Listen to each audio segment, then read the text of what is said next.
I didn't want to make this video. There are certain topics I don't like to touch, and the death of someone important is one of them. I kept silent, made a small but proper tribute to Jorge Costa, but I received some comments that made me rethink my stance. Jorge Costa was not a player from my childhood. He left Porto the year I started watching football, so when people ask me which players I idolized as a kid, the name Jorge Costa would simply never come up. However, 20 years later, with a different perspective and a clear notion of what made me choose to be a Porto fan, it's impossible to ignore the passing of such an iconic figure without making a video that might help fans, even younger than me, understand why an entire country, not just one club, felt Jorge Costa's death so deeply. Even before he was called Bicho, even before becoming one of the most decorated defenders in Portuguese football, Jorge was a kid from the Invicta, raised with a ball at his feet, eager to triumph in the ruthless world of football. He didn't have natural talent, but his grit opened doors for him when he was still just kicking the ball around at FC Foz. He could have had several options, but for Jorge, there was only one logical path, and so he decided to join his FC Porto. His progress wasn't linear, and even when he reached the senior level, he had to go prove his worth at other clubs before earning a chance in Porto's main squad. First, he helped Nafiel stay in the Primeira Liga, and the following season he kept proving himself in Madeira. At 21 years old, he was finally ready to wear the shirt he had always dreamed of, and his debut couldn't have been happier. Aloisio and Fernando Couto were out, so against all expectations, it was the young Jorge who started in defense in the 92-93 season. And 17 minutes after kickoff, he scored a goal that would give the Dragons the win. But, as iconic as that moment was, goals don't guarantee starting spots. And with the return of Couto and Aloisio, Costa went back to the bench. But his commitment didn't go unnoticed, and the young centre-back was even called up to the national team. At first glance, it looked like a dream start, but in one of those games, Jorge Costa suffered his first major injury, a torn knee ligament. At that moment, Jorge had two options: use that as an excuse and spend the rest of his life saying, "What if my knee hadn't failed?" or fight to come back stronger after an injury that had already ended so many careers in football history. If you have the slightest idea who Jorge Costa was, you know very well he chose a second. I mean, how could he live with himself any other way? Fighting was all he knew, and wearing the blue and white with pride and loyalty was the only thing he truly wanted. So, even though his season ended there, the next year Jorge came back and kept being an option for his coach. Even if most of his time was spent on the bench, he never complained. He never threw a tantrum, never thought he was more than what he was. Even after Couto left and Costa was still seen as a second choice, his confidence never wavered.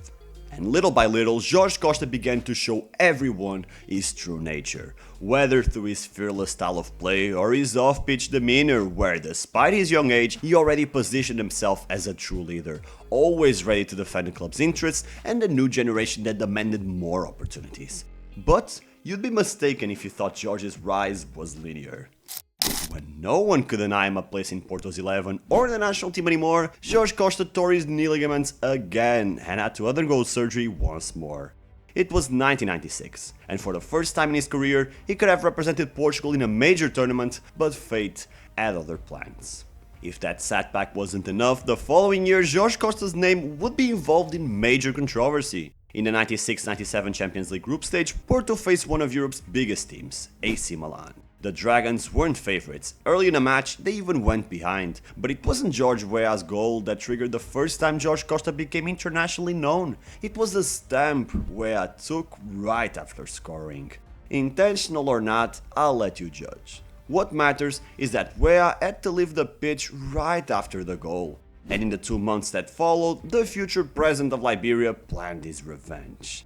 In November, Milan travelled to Porto, and after a solid performance from the Dragons, Porto actually finished top of the group. Almost 30 years later, very few remember the game or the outcome of that Champions League run for Porto, but anyone who lived through it hasn't forgotten Weah's infamous headbutt in the tunnel. Or the press conference where Jorge Costa showed up only to leave with a huge headache and his nose completely broken.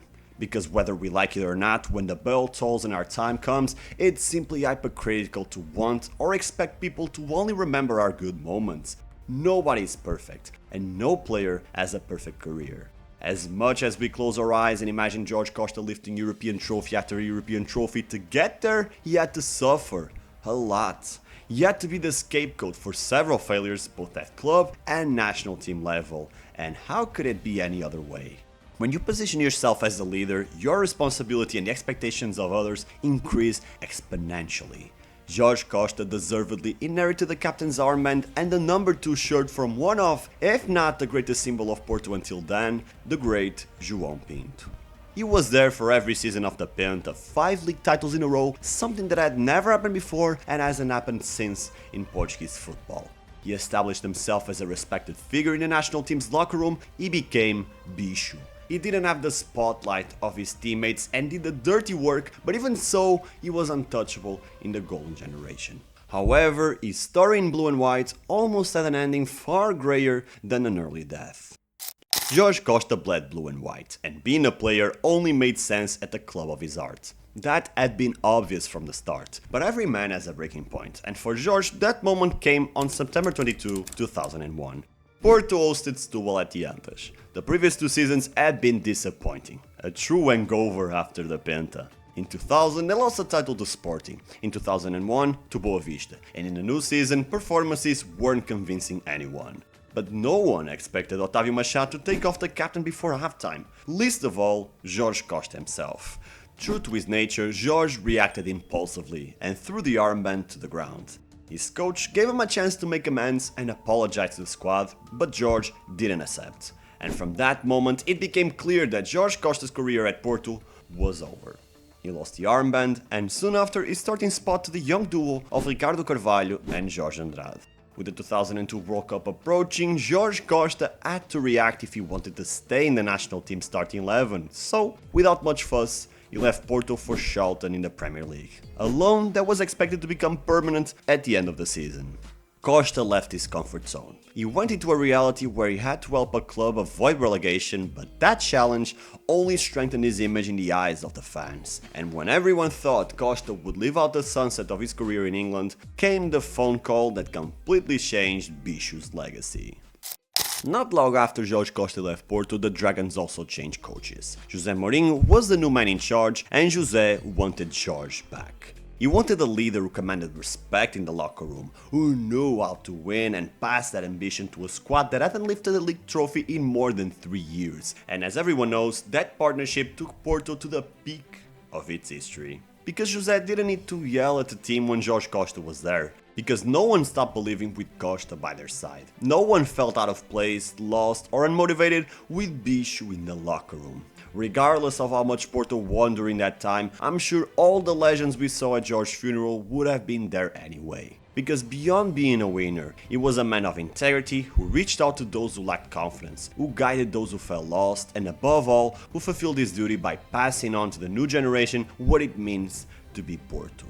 Because being Porto goes far beyond beating your chest and swearing. Being Porto means never giving up on a cup, a match, or even a single ball, no matter how much the odds are stacked against you. Being Porto is having the ambition to win in your DNA. It's confusing draws with defeats because ultimately they feel the same. It's the pursuit of excellence, the pride of representing those who see the club as their only escape and glimpse of joy in their day-to-day life. I may have not witnessed Jorge Costa's prime, but anyone who saw players like Lucho, Bruno Alves, Alex Telles, Felipe or Pep in part saw Jorge Costa. The man may die, but his contribution, his work remains and will last forever.